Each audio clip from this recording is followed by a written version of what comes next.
No? Maybe? It's on? It's good? All right, good morning, everybody on Zoom and everyone here in the sanctuary. It's so wonderful to see you all. Welcome. This morning, as I mentioned earlier, I chose the subject as the topic of exploration. I chose the subject, the grace in aging. The grace in aging. And what I mean by that is how we might embrace the impermanence of this body and this life with a peaceful equanimity. With a peaceful equanimity. And make the most of the rest of our lives, wherever we are in this process. There's a little magnet on Karen's refrigerator that says, "The best is yet to be." I love that. And that is possible. That is a possibility. And it is for us. We are the ones to make it so. That the best is yet to be. How about that? How about that as an affirmation? And if you wonder why I chose this subject, well, tomorrow's my birthday. I'm going to be 62. I wasn't going to say that. I was going to make you wonder. But every year about this time, I always do this life review. I think it's really important. And I think it's, it's something that we tend to do more at the end of life, when we're in that process at the end of life. But I think it's really important to do it at your birthday. And I really think any time is a good time to do a life review and to, really examine, where am I and where do I want to be? Really looking at that. Because, only this moment is assured, right? Only this moment is assured. We realize that more as we get older, don't we? So, my talk is based on this wonderful book, another source of inspiration I found at Karen's house. Karen's house is full of inspiration. In so many ways. But this is by Kathleen Dowling Singh, and wow, what an incredibly wise woman. She's a Dharma teacher, a Buddhist teacher. She was a hospice worker. She was a psychotherapist. She passed away 5 years ago. I did some reading up on her. But she wrote these 3 books. This one is the only one I've read, The Grace in Aging. But there's also The Grace in Dying, and there's also The Grace in Living that she's written. I really can't wait to get those other 2 books. But she writes that with some outer vistas closing as we age, we would do well to recognize that inner vistas, peaceful and joyful and beyond, beautiful beyond imagining, can open. And these inner vistas have always been within, available to us. We often just didn't have the time to explore them in any depth while we were immersed in the busyness of our lives today. There's a funny phenomenon about the mind. It tends to think that aging just happens to others, right? Not to us, because, we're special, right? I know in my 20s, that's definitely how I thought, right? But as much as we'd like to pretend that, this could just all go on forever, form is impermanent. It has a shelf life, right? And so instead of denying it, we can make peace with this process of aging and explore the later years of our life as the richest time for us. And a big part of what makes peace possible is lightening our attachments. And a good sense of humor goes a long way. That helps a lot, right?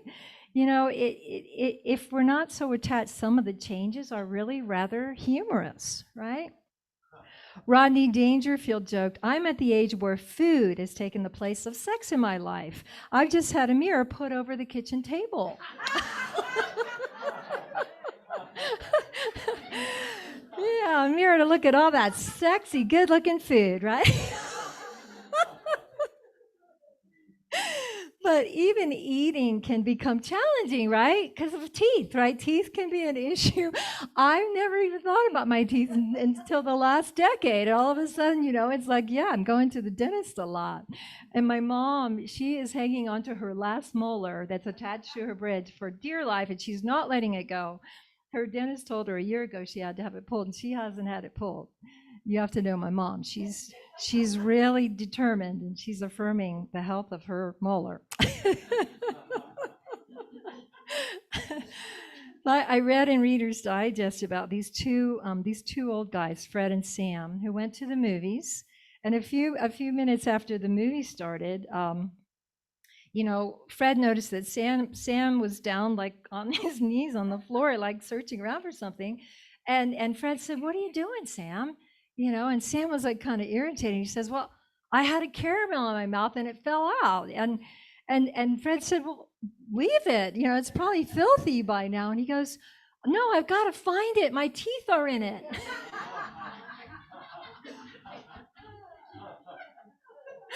Oh my gosh. And if we're honest, if we're really honest, we face that feeling that we might not be as attractive as we once were to others. But I like what Agatha Christie wrote about that. She said, "An archaeologist is the best husband a woman can have. The older she gets, the more interested he is in her."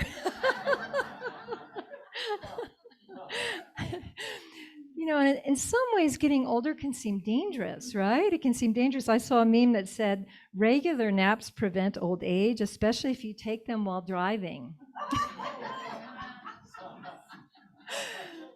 Please do not nap and drive. No napping and driving. But we have to laugh. We have to laugh. We have to have humor at this point, right? Because it lightens. It helps us lighten our attachments, and it helps us, let go into this journey of letting aging be what it is, right? In Buddhism, they make a distinction between a human life and a precious human life. And the way that they make that distinction is a precious human life is one in which we have the opportunity to evolve and grow spiritually. We have the opportunity to study the wisdom teachings, the Dharma teachings, and we have the conditions that so many humans don't have to evolve. Think about it. I think everyone in here, you have a precious human life because you're sitting here. We have the freedom to come here and contemplate what are the deepest truths of our heart and soul. But many people in this world don't have that. So our life is precious and it's ripe with the opportunity for evolution. And gosh, when people feel hopeless or they feel discouraged with life, I just want to tell them, oh, this life is so precious. Don't give up. Don't give up. Turn within and find that light within and do that work. Do that work of freeing ourselves so that the light shines from all the conditioning and all the habits and just the places that blocks get built up. So what does that look like, the work that is ours to do at this point? What does that look like? What might that look like? In Kathleen's book, she offers a spiritual inventory of a series of really powerful questions. And let me just share a few of these questions to contemplate. What do we need to clear up or let go of to be more peaceful? What do we need to clear up or let go of to be more peaceful? How thorough is our forgiveness of others and of ourselves? And where might we hold back from love and keep intimacy at a distance, right? Because that was a way we stayed safe, right? That's an old pattern, right? Are we able to, with compassion, be deeply honest with self-inquiry? And where do we not want to look? Where do we not want to look? Where we get really uncomfortable, right? That's the place to look. Under that rock. What are the stories that we still tell ourselves that make us suffer, right? So these questions help us see where we've ripened and where we've grown and where there is a need for growth that in our lives still. We read in scripture, by their fruits ye shall know them. What does that mean? By their fruits ye shall know them. What you've done in life, and I would say what work we've done on ourselves. You know, I think we always think that, you know, it's what we've done in life. But what about the work we've done on ourselves? That's big, you know. And she suggests that's, you know, that's what it means, by the fruits ye shall know them. Any bit of goodness and wisdom and love and compassion that we have grown, it's a great gift to ourselves and also to the entire universe. In the Hindu tradition, they speak of 4 periods of our lives. They call it asrama, these 4 periods. And the first stage, there are 4 stages. The first stage is being a student, you know. And that's obvious. We're all students in the early ages. We have a lot to learn. We're developing an ego and all that. And then the second stage is the social stage, or the family householder stage, where we get married, maybe we have relationship, we have children, we work in the world, we contribute to society. You know, we're a minister, we're a doctor, we're an artist, whatever we're doing, we're contributing. And then the third stage is a retired life. And it's not retired the way Westerners think of it, you know. It's not just getting an RV and going to all the national parks. It's actually focusing on moksha, on spiritual liberation. It's retiring for that purpose. And the last stage is similar to that. It's an extension of that, called sannyasa. And that means basically we detach from material life and we give our entire focus to our spiritual awakening. That's in ancient India, that was what everyone did. And you know, when you think of when Jesus said, I'm in this world, not of this world, you know, that's what this stage is talking about.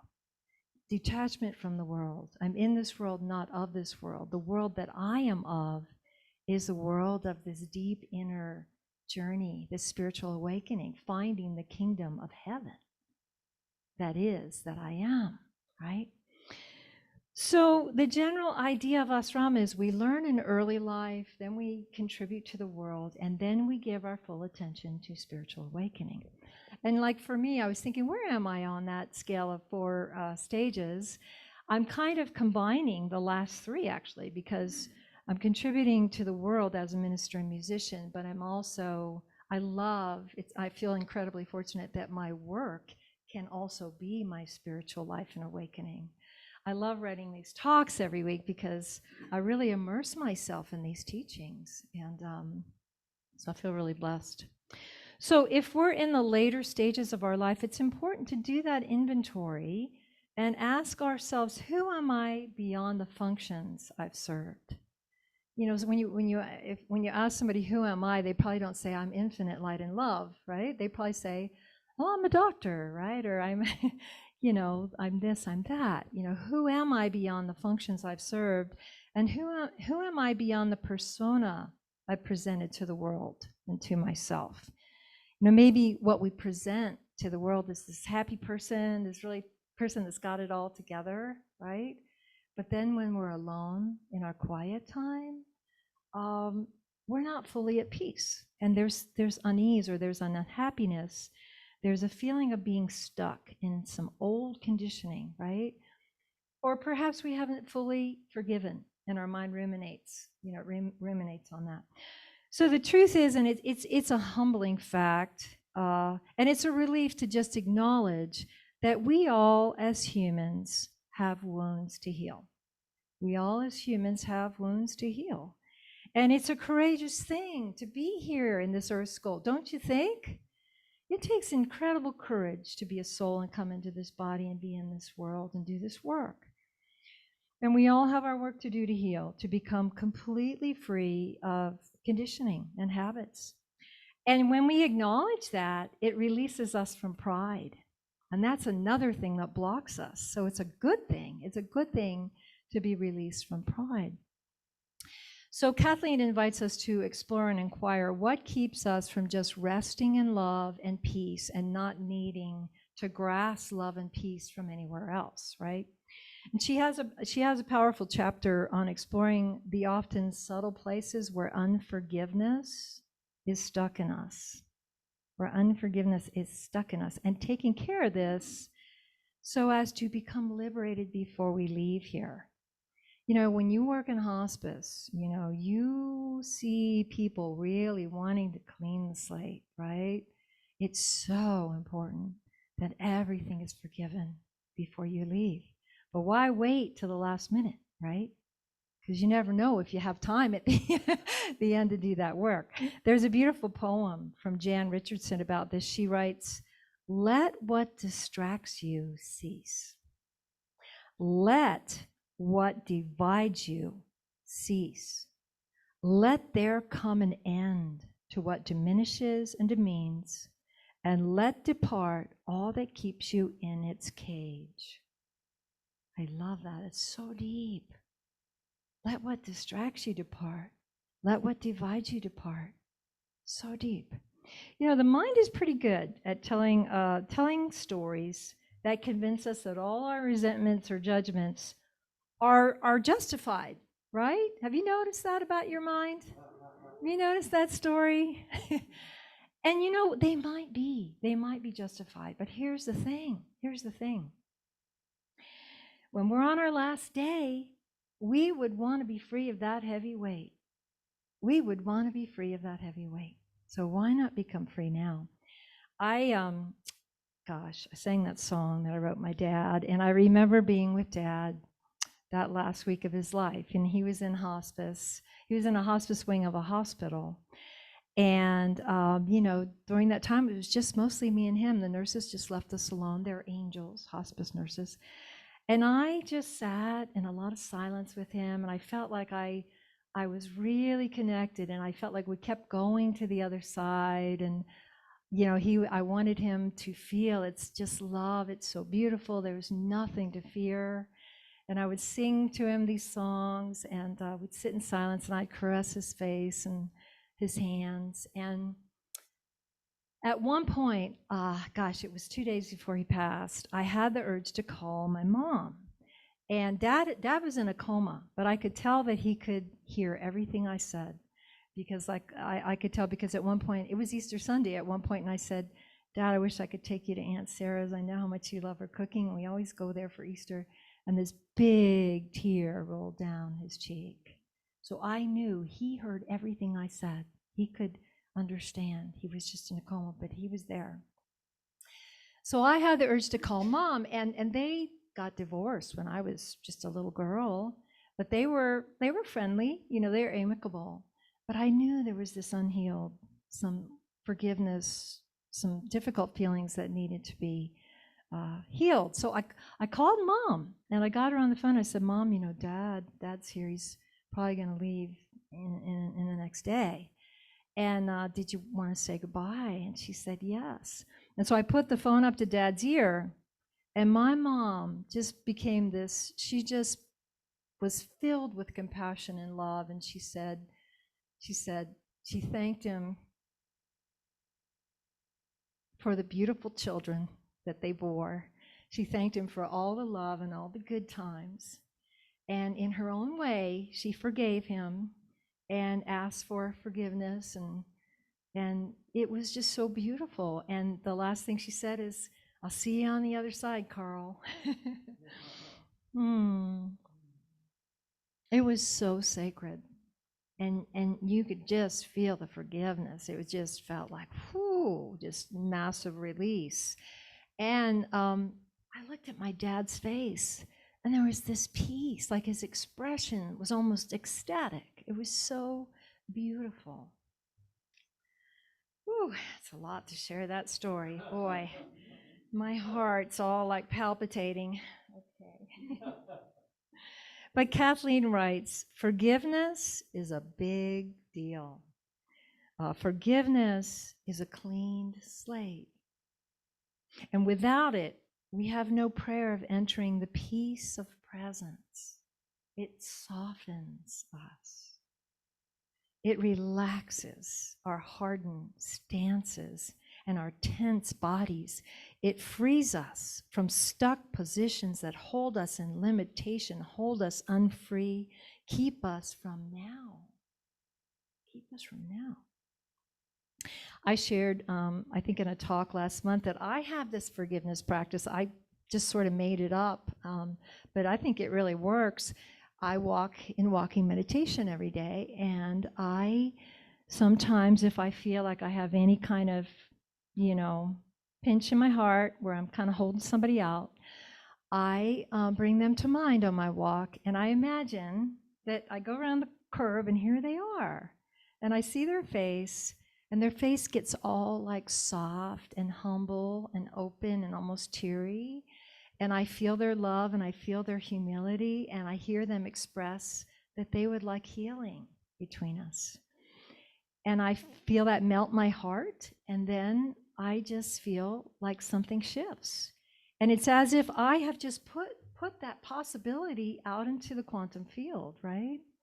So I really recommend that simple little forgiveness practice, because you'll notice your mind sometimes is ruminating about somebody you're not happy with, right? There's a resentment story, and it'll go on and on and on for days, for months, for years. And so you can turn the mind. It's just a simple turning of the mind where you go, oh, okay, there's my resentment story on repeat. I'm going to shift now. I'm going to just see meeting them on the path, and they're going to have this beautiful, humble face asking for forgiveness, wanting healing. And you're creating it right there. You're creating it right there. Healing is happening. Kathleen writes, to forgive is not to condone actions that are negative or harmful. With discriminating wisdom, compassion speaks against actions that can't be condoned. To forgive is not to allow oneself to continue to stay in harm's way. We can forgive and still get ourselves out of a situation that is unhealthy or intolerable or toxic in any way, right? And then she goes on to say, forgiveness speaks and acts with no intent to harm, and yet it can speak firmly and act decisively. But the thing about forgiveness is it blesses us most of all, right? It's an inner letting go. It's a release from our own anger, right? It releases stress and unease. And when, it's forgiving ourselves, it's a liberation from guilt, right? We're forgiving ourselves. We liberate ourselves from guilt. Charles Fillmore, the founder of Unity, he forgave the day. Every evening he forgave any little, ways his heart shut down, or anyone he judged, or anyone he felt judged him. At the end of the day, he forgave every day, and he went to sleep peacefully. Kathleen writes, to adopt forgiveness as a regular practice in our daily lives is wise. To become adept at forgiving is skillful means.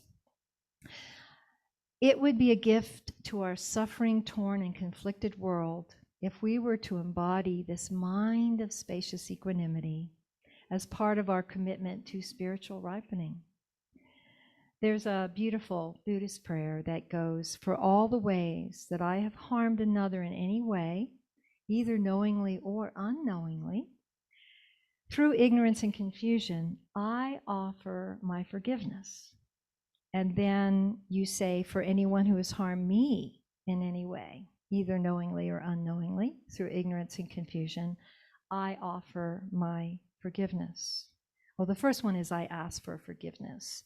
And then the last one is for all the ways that I've harmed myself, either knowingly or unknowingly, through ignorance and confusion, I heal these wounds with forgiveness. Isn't that beautiful? I love that. So in our retreat, I hope you're all coming. We have quite a few people signed up, but we have plenty more space. And you can sign up after service today. We'll do some very deep, powerful forgiveness work in our retreat. So the other thing Kathleen talks about in our growing with grace and aging is that we grow in humility, right? And we can finally become free of pride. And part of that is letting go of the need to be perfect. Does anybody have that need? Yeah, we can relate. The need to be perfect. And also the need to please. Is any people pleasers here? Ah, yes, letting go of the need to please. these are patterns: the need to please, the need to be perfect, the need to feel superior. Those are all patterns that we adopt in early life. We adopt them as children, as innocent children, really. And we can finally let them go now. That's the beauty, and that's what's ours to do. Aging actually gifts us with this experience in humility, right? And I describe humility as being teachable. Sometimes, you've heard the term beginner mind. It just means you're still willing to learn. And really, there is nothing more humbling than needing help walking, right? Or eating, or getting dressed, right? Or bathing. And it's humbling to look in the mirror and go, "What happened?" Right? Wait a minute.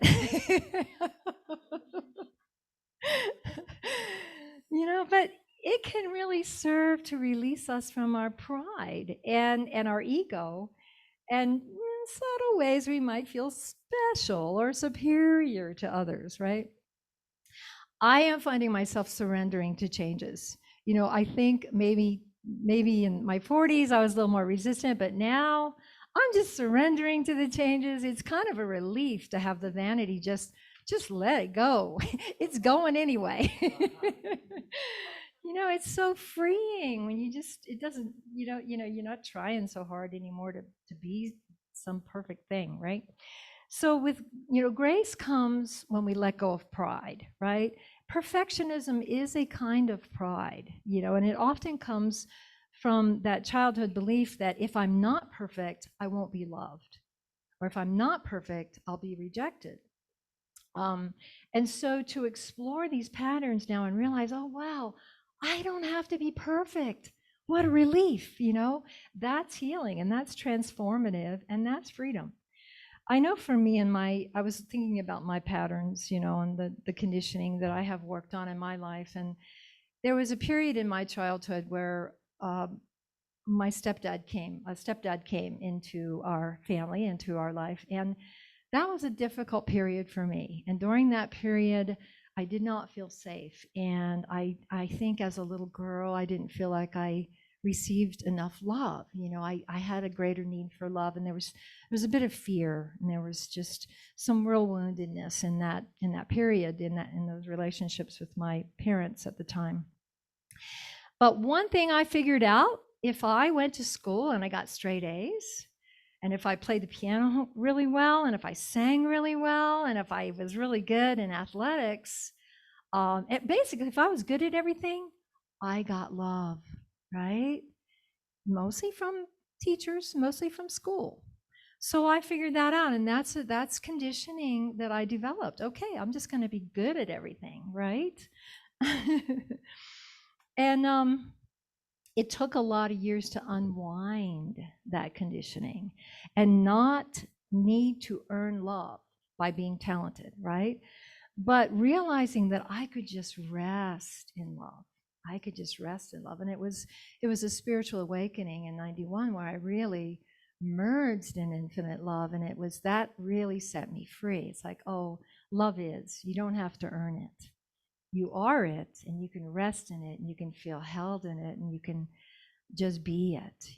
So my point is, it's really important to examine our conditioning, especially if the habit patterns are still causing us stress, right?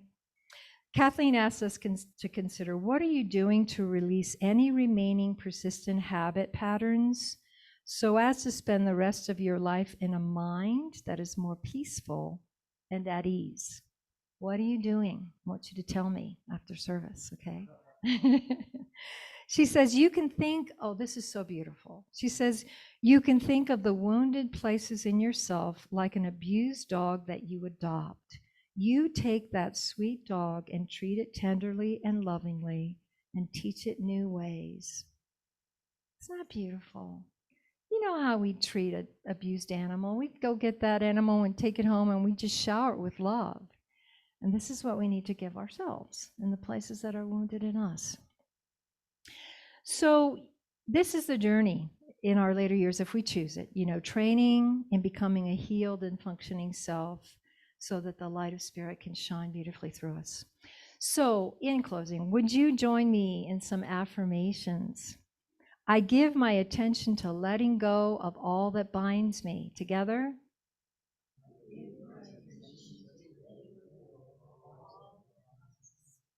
I intend that the best is yet to be.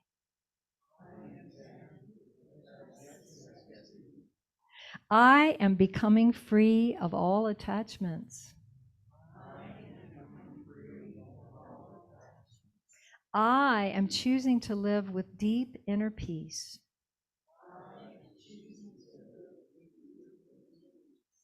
I will love more now. I will love more now. So I invite you to take this talk into some personal reflection time. There's a lot of things to reflect on in this subject, and consider how you feel about aging. Really, and explore if your general state is ease or unease, and what might still need healing. And consider a daily practice of forgiving. And letting go inside and becoming more free. May we all make room for grace to flow into us and through us. May we make the most of this time we have left. May we make it so that the best is yet to be. And may we let the light shine beautifully through us. Thank you all. Thank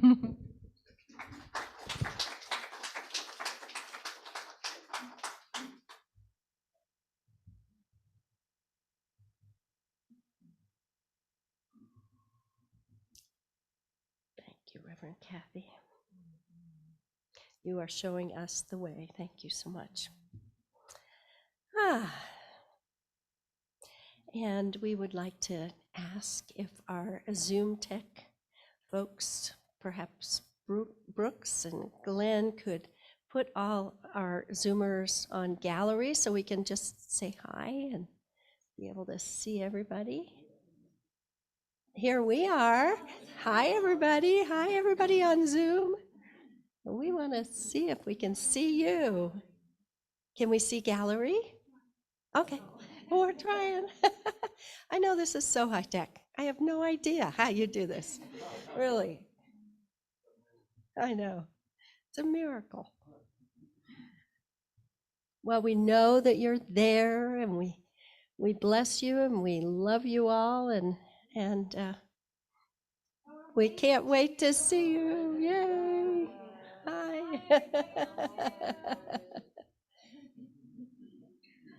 All right. So now I'd like to invite Reverend Kathy back up again for our love. Oh, hello. Hey. Hi, Glenn. All right, who else?